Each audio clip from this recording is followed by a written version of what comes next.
तो देखिए हम पहले ट्रांसवर्सल की बात कर रहे हैं। ट्रांसवर्सल लाइन क्या होती है?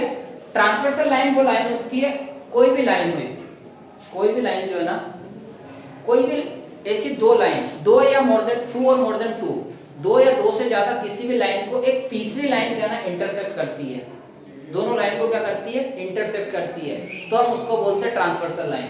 जैसे मान लीजिए ये दो लाइन है, लाइन किसी भी प्रकार की हो, कोई दिक्कत नहीं है, जरूरी नहीं है कि पैरेलल ही होना चाहिए। दो लाइन है, उसको कोई सी तीसरी लाइन जो है इसे इंटरसेक्ट कर रही है, नहीं तो हम ये जो है ना, ये दोनों तो लाइन सपोज से L और M दो लाइन है, और ये जो तीसरी N लाइन है जिसको बोलते हैं हम ट्रांसवर्सल, इसको ट्रांसवर्सल लाइन। भैया ये पैरेलल नहीं है, अभी मैं पैरेलल नहीं बोल रहा हूँ, किसी भी लाइन हो सकती है, बट ये कंडीशन ये होती है टू और मोर देन टू होना चाहिए। अब आप बोलोगे सर वन क्यों नहीं होना चाहिए?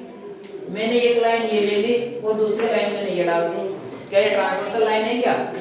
ये दोनों तो इंटरसेक्टिंग लाइन है ना। हमने अभी पिछली एक्सरसाइज में तो पढ़ा है कि टू लाइन क्या होते हैं? इंटरसेक्टिंग। यदि दोनों लाइन एक दूसरे को क्या ना किसी पॉइंट पर काटती है तो उसको हम क्या ना पॉइंट ऑफ इंटरसेक्शन होता है, और दोनों लाइन क्या होती है? इंटरसेक्टिंग लाइन होती है। तो हम इसको ट्रांसवर्सल लाइन नहीं बोल सकते हैं, क्यों? क्योंकि ये तो इंटरसेक्टिंग लाइन हो गई। ट्रांसवर्सल लाइन क्या होगी?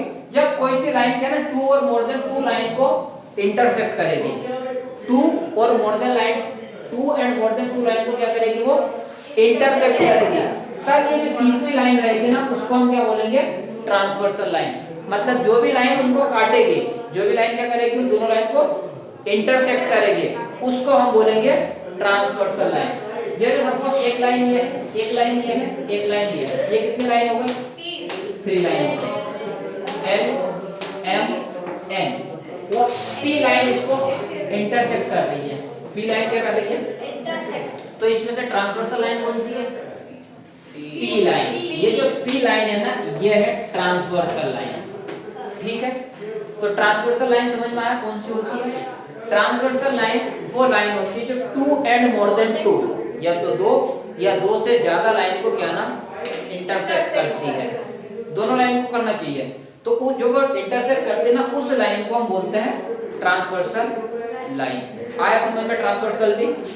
चलिए, तो ये इतना ही है, ट्रांसवर्सल एंड पैरेलल लाइन में इतना ही था। अब इसके आगे की हेडिंग देखते हैं हम। आगे की जो हेडिंग है वो क्या है? आगे की हेडिंग क्या आती है? ये हो गई पैरेलल। चलो ट्रांसवर्सल लाइन के ऊपर ये हम क्या ना इसकी कुछ कैरेक्टरिस्टिक्स देखते हैं। देखिए ट्रांसवर्सल लाइन जो है ना मोस्टली आईएमपी एफएम में जो देखने वाले हैं ना उसको बहुत अच्छे से समझना, क्योंकि आगे ज्योमेट्री में इसका ऑफन यूज होगा, मैक्सिमम यूज इसका होता है। सपोज कीजिए कोई दो लाइन है, एक लाइन ये है और दूसरी लाइन ये है, इसको मैं ए नाम दे दूं, इसको बी। ए भी एक लाइन है, सी डी एक लाइन है, A B and C D क्या ना ये दो लाइन है, ठीक। अब क्या होगा? इन दोनों लाइन को क्या ना एक तीसरी लाइन इंटरसेक्ट कर रही है। क्या कर रही है? सपोज ये कोई सी लाइन है पी आर या पी क्यू लाइन है, ये कौन सी लाइन है? पी क्यू लाइन है। तो इन दो A B and C D line को ये जो है ना पी क्यू लाइन क्या कर रही है? इंटरसेक्ट कर रही है। तो यहाँ पे क्या होगा? ये जो पी क्यू लाइन है, पी क्यू लाइन क्या होगी? पी क्यू लाइन क्या होगी? ट्रांसवर्सल लाइन होगी। तो पी क्यू तो हो गई ट्रांसवर्सल लाइन। अब क्या हो रहा है यहाँ पे? जब पी क्यू इसको इंटरसेक्ट कर रही है दोनों लाइन को, तो दोनों लाइन पे क्या हो रहा है? कुछ एंगल्स बन रहे हैं, बन रहा है ना? कितने बन रहा है? यहाँ पे बन रहा है, यहाँ पे बन रहा है, यहाँ पे बन रहा है। 4 एंगल तो ये हो गए और 4 एंगल ये हो गए। तो जब दो पैरेलल लाइन, सॉरी दो कोई सी लाइन होती है, दो लाइन को एक ट्रांसवर्सल लाइन इंटरसेक्ट करती है, तो कितने एंगल बने? 8 एंगल। मैं इसको नेमिंग कर दूं, ये 1 angle 1, angle 2, angle 3, angle 4, angle 5, angle 6, angle 7 और एंगल 8। ये 8 एंगल बने। अब ये जो 8 एंगल बने ना, इन 8 एंगलों के क्या ना नेम होते हैं, नाम होते हैं, वो हमें आने चाहिए। देखो कैसे है, सबसे पहले तो हम बात करते हैं कि इसमें ये दो ऊपर के एंगल और ये दो नीचे के एंगल, ये आपको कुछ किसी टाइप से दिखाई दे रहे हैं क्या? ऊपर के दो एंगल, नीचे के दो एंगल। ये क्या ना, अगर हम इसकी बात करें ऊपर के दो एंगल और नीचे के दो एंगल, दोनों क्या ना बाहर के एंगल है ना। देखो ये बाहर साइड, ये भी बाहर साइड है, ये भी बाहर साइड है। तो ऊपर के दोनों बाहर है और नीचे के दोनों भी क्या है? बाहर है। तो बाहर को हम क्या बोलते हैं? एक्सटीरियर। एक्सटीरियर बोलते हैं। तो ये जो है ना 1 2 एंड 8 7 ये दोनों क्या ना बाहर के हैं, तो इसको हम बोलेंगे एक्सटीरियर एंगल। ये पेयर बनाते हैं, पेयर बनाते हैं, तो इसको हम क्या बोलेंगे? Exterior angle. तो ये तो समझ में आ गया कि ये ऊपर के दोनों एंड नीचे के दोनों। ध्यान रखना एक्सटीरियर होते कौन से हैं? दोनों बाहर, ऊपर वाले दोनों क्योंकि दोनों बाहर है, नीचे वाले भी दोनों बाहर है। तो ये 1 2 एंड 8 7 क्या होगा? एक्सटीरियर एंगल हो गए, हो गए। अब ये चार एंगल क्या होगा? अंदर के इंटीरियर। दोनों लाइन के बीच अंदर है वो, दोनों लाइन के बीच में अंदर है वो, तो इनको हम क्या बोलेंगे? Interior angles. ठीक है। तो आपको सबसे पहले आप लिख लो transversal line. Transversal line, transversal line कौन सी आपकी? PQ। ये तो आपकी ट्रांसवर्सल लाइन है। अब ट्रांसवर्सल लाइन ने जब दोनों लाइन को इंटरसेक्ट किया तो वहां पे 8 एंगल बने। अब 8 एंगल में से क्या ना एंगल्स के पेयर बनेंगे यहाँ पे। इसमें पहला क्या आता है? Exterior angle. Exterior angles. अब एक्सटीरियर एंगल्स मतलब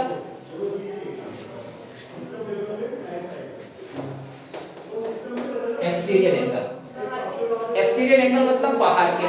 तो बाहर के कौन कौन से? 1 2 7 8।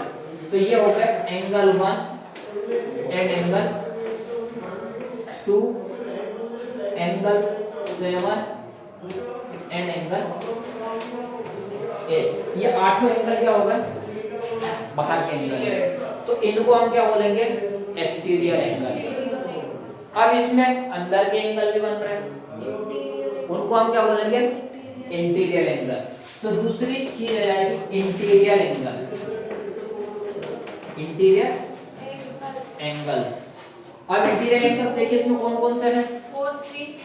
3 4 5 6 ये अंदर के एंगल है। तो इन चारों एंगल को हम बोलते हैं इंटीरियर एंगल।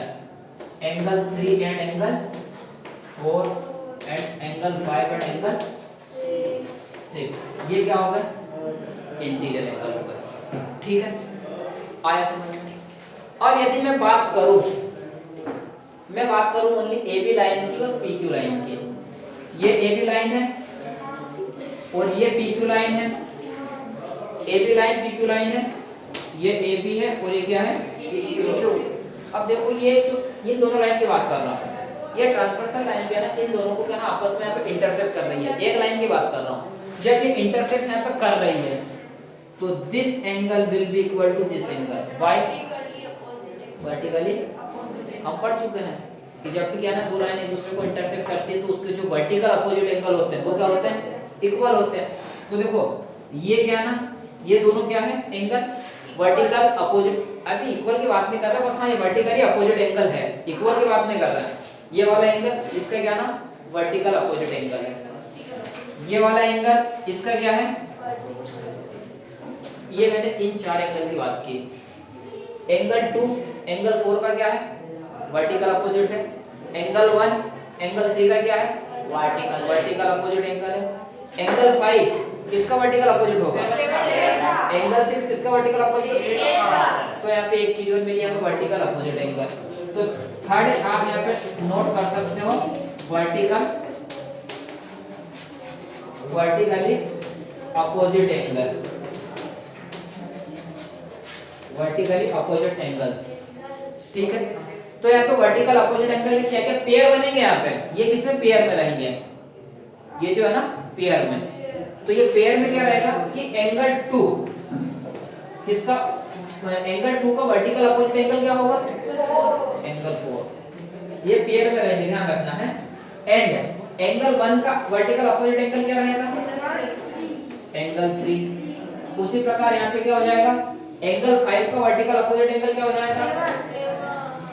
एंगल 7। एंड इसी प्रकार एंगल 6 का वर्टिकल अपोजिट एंगल क्या हो जाएगा 8 एंगल 8 आया समझ में।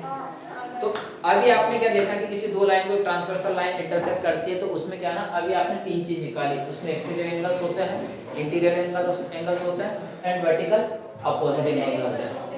इसके अलावा भी होते हैं, इसके अलावा तीन चीज और होती है। अब वो तीन चीज को मैं कहां पे लिखूं, आप बोलो तो मैं इस पूरे को रफ कर दूं, कर दूं। चलिए अब इसको मैं रफ करके यहाँ पे लिखता हूँ। देखो तीन चीज तो हमने निकाल ली, exterior angle, interior angle, vertical opposite angle. अभी और क्या क्या होते हैं वो और निकालना है, तो इसको रफ कर दूं, मैं रफ कर दूं इसको। चलिए अब यहाँ से चौथी चीज निकलती है, देखिए चौथी चीज निकलती है वो आते हैं करस्पॉन्डिंग एंगल्स। वो क्या होता है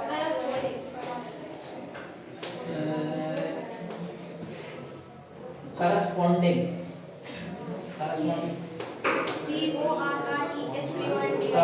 क्या क्या क्या डबल आर है क्या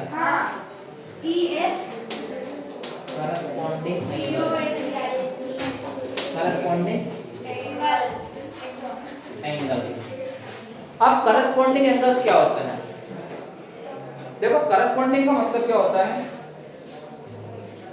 एक ऊपर से आ रहा, एक को छोड़ा नीचे आ गया, फिर उसको छोड़ा फिर नीचे आ गया, फिर एक को छोड़ा फिर उसको नीचे आ गया। तो करस्पॉन्डिंग का मतलब क्या होता है, एक एक की गैप से। देखो अगर मैं 1 के करस्पॉन्डिंग की बात करूं तो 1 है तो इसको छोड़ो नीचे आ जाओ, 1 है, इसके करस्पॉन्डिंग की बात करूं इसको छोड़ दो तो डायरेक्ट कहां पे हो जाएगा 6। तो 1 का करस्पॉन्डिंग क्या हो जाएगा 6। अगर मैं 4 का करस्पॉन्डिंग की बात करूं, एक को छोड़ो नीचे जाओ तो ये 7 हो जाएगा। 6 का करस्पॉन्डिंग क्या होगा, ऊपर चले जाओ ना 1 हो जाएगा। अब 1 का 6 है तो 6 का 1 होना ही होना है, 4 का 7 है तो 7 का 4 होना ही होना है। इसी प्रकार 2 का 3 को छोड़ो 5 पे जाओ, 2 का 3 है वो सॉरी 5 का 5 है तो 5 का क्या हो जाएगा 2 हो जाएगा, 3 का क्या हो जाएगा 8 का क्या हो जाएगा 3। तो ये होते हैं करस्पॉन्डिंग एंगल्स। अब ये भी पेयर में है, पेयर में क्या ना 1 6 का करस्पॉन्डिंग है, 4 7 का करस्पॉन्डिंग है, 2 5 का करस्पॉन्डिंग है, 3 8 का करस्पॉन्डिंग है। तो करस्पॉन्डिंग में क्या होता है, एक एक गैप से, एक ही गैप से 1 एक को छोड़ा ये आ गया, एक ही साइड है 1 एक को छोड़ा डायरेक्ट 6 पे आ गया, 4 की बात करें इसको छोड़ा 7 पे आ गया। तो ये क्या होता है करस्पॉन्डिंग एंगल। तो अब यहाँ पे करस्पॉन्डिंग एंगल के भी पेयर बनते हैं। तो देखो 1 का करस्पॉन्डिंग क्या हो जाएगा 1 एंड 6, ये दोनों आपस में करस्पॉन्डिंग एक पेयर बना रहे हैं। 4 का करस्पॉन्डिंग क्या होगा, 4 का करस्पॉन्डिंग क्या होगा एंगल 4 एंड एंगल 7 एक दूसरे का करस्पॉन्डिंग है। एंगल 2 का करस्पॉन्डिंग क्या होगा एंगल 2 का करस्पॉन्डिंग हो जाएगा 5, एंगल 2 का करस्पॉन्डिंग हो जाएगा एंगल 5। एंगल 3 का करस्पॉन्डिंग क्या होगा एंगल 3 का करस्पॉन्डिंग हो जाएगा एंगल 8। कितने पेयर बने इसमें 4 पेयर। तो करस्पॉन्डिंग एंगल के कितने पेयर बनते हैं 4 पेयर। वर्टिकल अपोजिट एंगल के कितने पेयर बनते हैं 4 पेयर। वर्टिकल अपोजिट के भी 4 बनते हैं। तो ये हो गया करस्पॉन्डिंग एंगल। करस्पॉन्डिंग एंगल में किसी को डाउट है क्या, हो गया क्लियर। अब करस्पॉन्डिंग एंगल के बाद में दो चीजें और आती हैं, एक आती है अल्टरनेट इंटीरियर एंगल और एक आती है अल्टरनेट एक्सटीरियर एंगल। तो हम बात करते हैं अल्टरनेट इंटीरियर एंगल पे।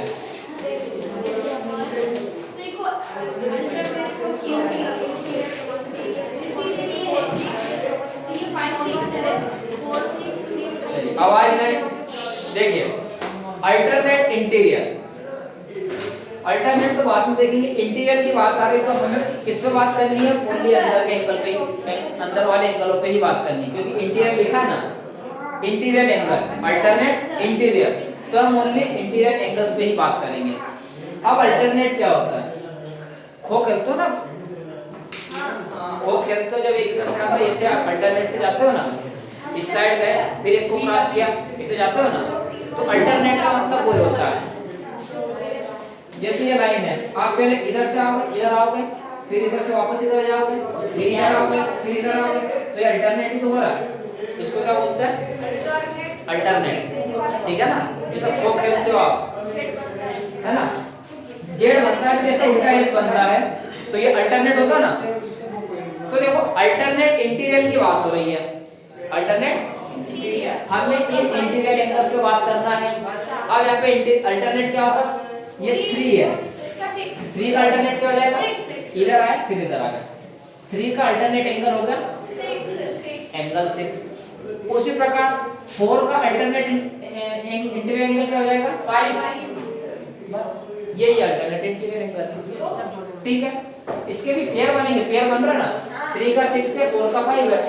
तो हम यहाँ पे अल्टरनेट इंटीरियर एंगल में क्या लिखेंगे? Angle 3 and angle 6। Angle 3 and angle 6 आपस में क्या है? अल्टरनेट इंटीरियर एंगल है।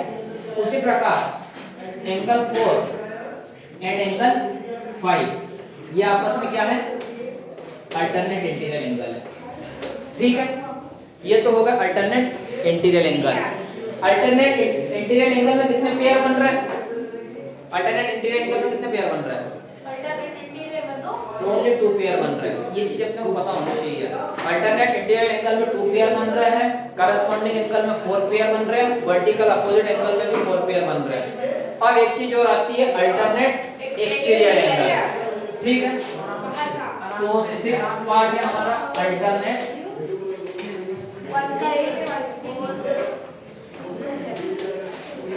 Exterior angle. देखिए अभी जो हमने इंटरनल की इंटीरियर की बात की थी, अब अल्टरनेट एक्सटीरियर बोल रहा, मींस हमें क्या ना एक्सटीरियर एंगल से बात करनी है। ठीक है, अब एक्सटीरियर एंगल में भी क्या है? अल्टरनेट।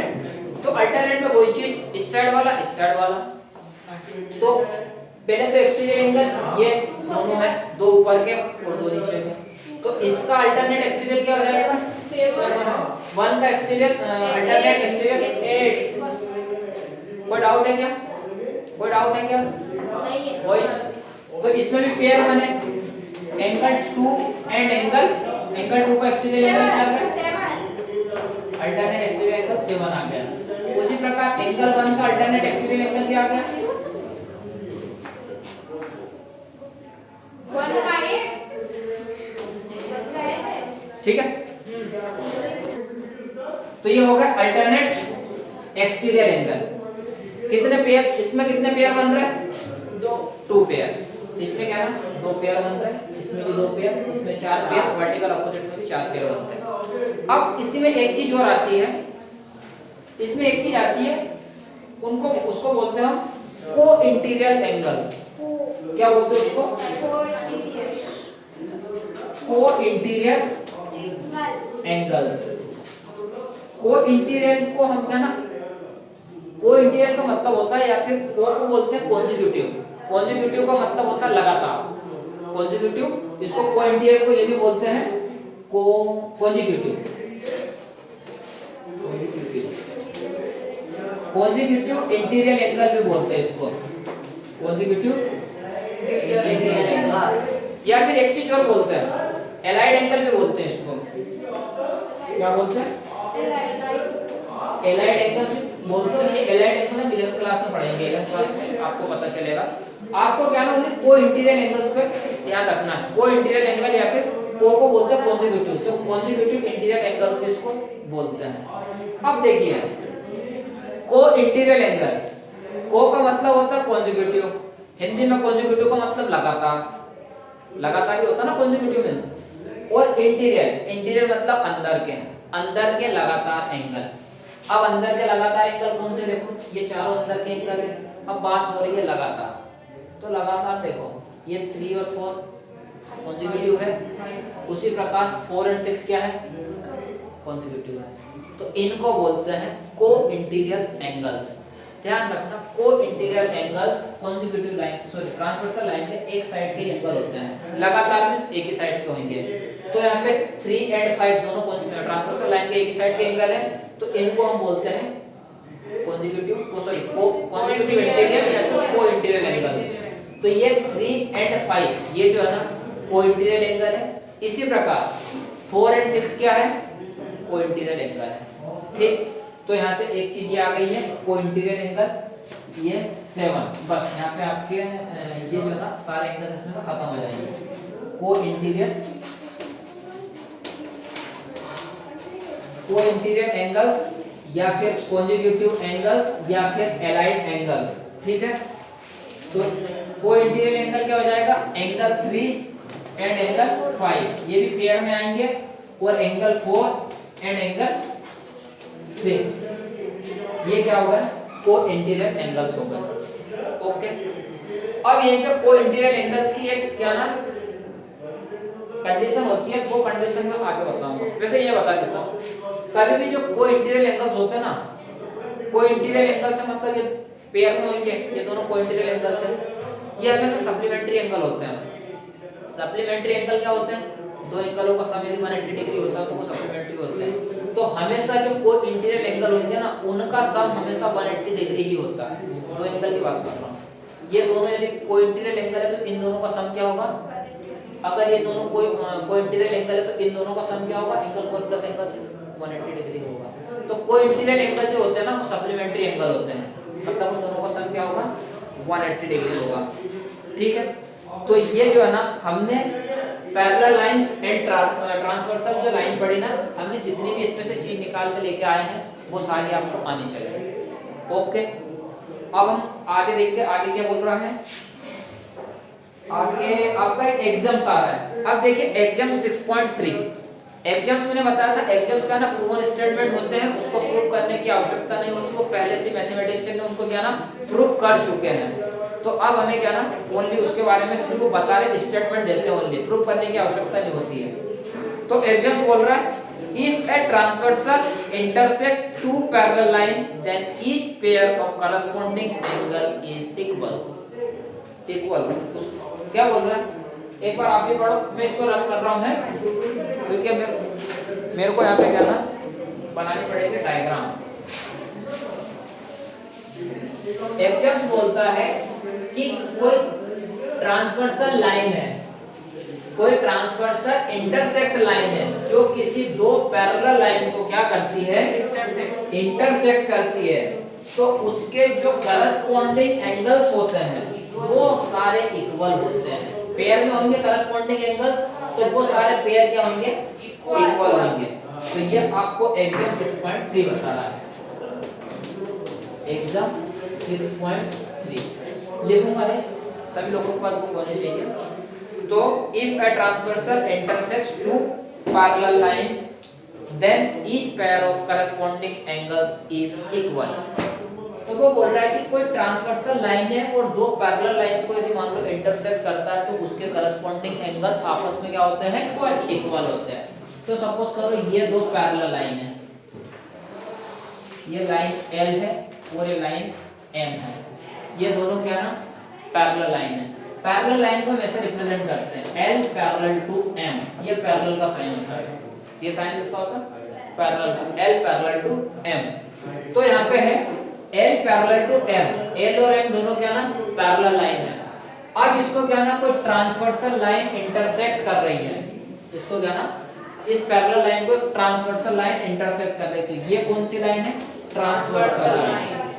ठीक है, अब ट्रांसवर्सल लाइन है तो हमें मालूम है कि इसमें क्या ना सारी हमारी 7 कंडीशन फुलफिल होगी। एक्सटीरियर एंगल्स होंगे, इंटीरियर एंगल्स होंगे, करस्पॉन्डिंग एंगल्स होंगे, वर्टिकल अपोजिट एंगल्स होंगे, अल्टरनेट इंटीरियर एंगल्स होंगे, अल्टरनेट एक्सटीरियर एंगल्स होंगे, को इंटीरियर एंगल्स होंगे।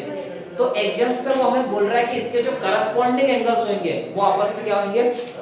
इक्वल होंगे। तो देखो करस्पॉन्डिंग एंगल कौन-कौन से होंगे? ये एक एंगल है, इसका करस्पॉन्डिंग एंगल कौन सा है? ये वाला, ये होगा ना। देखो हमें मालूम है करस्पॉन्डिंग एंगल के 4 पेयर बनते हैं। एक पेयर तो ये बनेगा, दूसरा पेयर कौन सा बनेगा? सपोज ये दोनों पैरेलल लाइन है, ये इंटरसेक्टिंग लाइन है, ये वाला पेयर तो बन गया। अब कौन सा बचे? ये वाला पेयर और ये वाला पेयर। एक पेयर आपका ये बनेगा, ये दो पैरेलल लाइन है, इस साइड के दोनों पेयर बन गए। अब यहाँ से एक पेयर ये रहेगा, इसका करस्पॉन्डिंग एंगल क्या रहेगा? ये रहेगा। और यहाँ पे क्या ना एक और पेयर बनेगा, ये एक एंगल है और इसका करस्पॉन्डिंग क्या रहेगा, यही करस्पॉन्डिंग एंगल्स होंगे नहीं होंगे, ये होंगे ना। तो एग्जाम से बोल रहा है कि यदि मान लीजिए दोनों लाइन यदि पैरेलल है, ध्यान रखिएगा कि कंडीशन पैरेलल फुलफिल होनी चाहिए, दोनों लाइन क्या होनी चाहिए, पैरेलल होनी चाहिए। ऐसा नहीं है कि किसी भी लाइन में ये दो लाइन है, ये ऐसे दो लाइन आ गए और आपने खींच दिया इसके करस्पॉन्डिंग को इक्वल बता दिया, वो इक्वल नहीं होता है। इक्वल कब होंगे कि जब ये दोनों लाइन क्या होगी, पैरेलल होगी, ये कंडीशन फुलफिल होनी चाहिए तब ये एंगल इक्वल होंगे, अदरवाइज नहीं होंगे। ठीक है, तो ये हमेशा कंडीशन ये ध्यान रखना है कि ये करस्पॉन्डिंग एंगल्स कब इक्वल होंगे कि when two lines are parallel, जब ये दोनों लाइन क्या रहेगी, पैरेलल रहेगी। ठीक है, अब यदि ये पैरेलल होती है तो इसके जितने भी करस्पॉन्डिंग या पेयर है, करस्पॉन्डिंग एंगल्स के पेयर वो आपस में क्या होंगे, इक्वल होंगे। ठीक है, तो ये मैंने सारी कंडीशन यहाँ पे बता दी है। अब यदि मैं इसको नाम दे दूं, सपोज ये 1 है, ये 2 है, ये 3 है, ये 4 है, ये 5 है, ये 6 है, 7 है, ये 8 है। तो यहाँ पे देखिए कौन कौन से हैं, डबल 8 कर दो इसको। तो एंगल 2 का करस्पॉन्डिंग एंगल क्या होगा, 6, एंगल 6। ठीक है, एंगल 3 का करस्पॉन्डिंग एंगल क्या होगा, 7, एंगल 7। एंगल 1 का करस्पॉन्डिंग एंगल 5, एंगल 5। एंगल 4 का करस्पॉन्डिंग एंगल, ये सारे एंगल आपस में इक्वल होंगे, आपस में क्या होंगे, इक्वल। कब इक्वल होंगे, when two lines are parallel, जब दो पैरेलल लाइन होगी ना और बीच में से ट्रांसवर्सल लाइन उसको इंटरसेक्ट कर रही होगी, उस कंडीशन में ये जो इसके जितने भी करस्पॉन्डिंग एंगल है, जो चार पेयर है इसके, वो आपस में क्या रहेंगे, इक्वल रहेंगे। तो ये आपका एग्जाम बता रहा है 6.3। कंडीशन फिर याद रखना कि लाइन पैरेलल होनी ही चाहिए, यदि लाइन पैरेलल नहीं है तो ये करस्पॉन्डिंग एंगल्स इक्वल नहीं हो सकता, करस्पॉन्डिंग एंगल नहीं, कोई से भी एंगल इक्वल नहीं हो सकता है, वर्टिकल अपोजिट को छोड़ के बाकी कोई से भी इक्वल नहीं हो सकते हैं। वर्टिकल अपोजिट तो होंगे, वो तो होना ही है क्योंकि वो दो लाइन के बीच में निकलेंगे। ठीक है, चलिए ये होगा एग्जाम 6.3। अब इसके जस्ट नीचे आता एग्जाम 6.4। तो अब हम बात करते हैं एग्जाम 6.4 की। If a transversal intersect two lines such that a pair of corresponding angles is equal, then the two lines are parallel.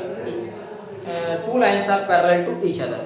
मैंने क्या बोला है, ज्योमेट्री में जो भी होता है ना, ज्योमेट्री में कुछ भी एग्जाम से थ्योरम है तो उसका क्या ना कन्वर्स भी होता है, मतलब उसका उल्टा भी होता है।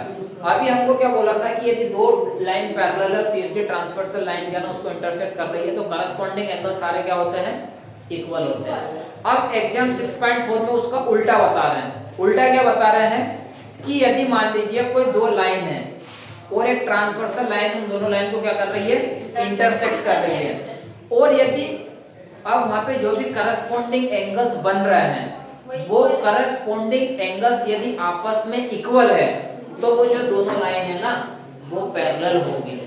ये उसका कन्वर्स बता रहा है।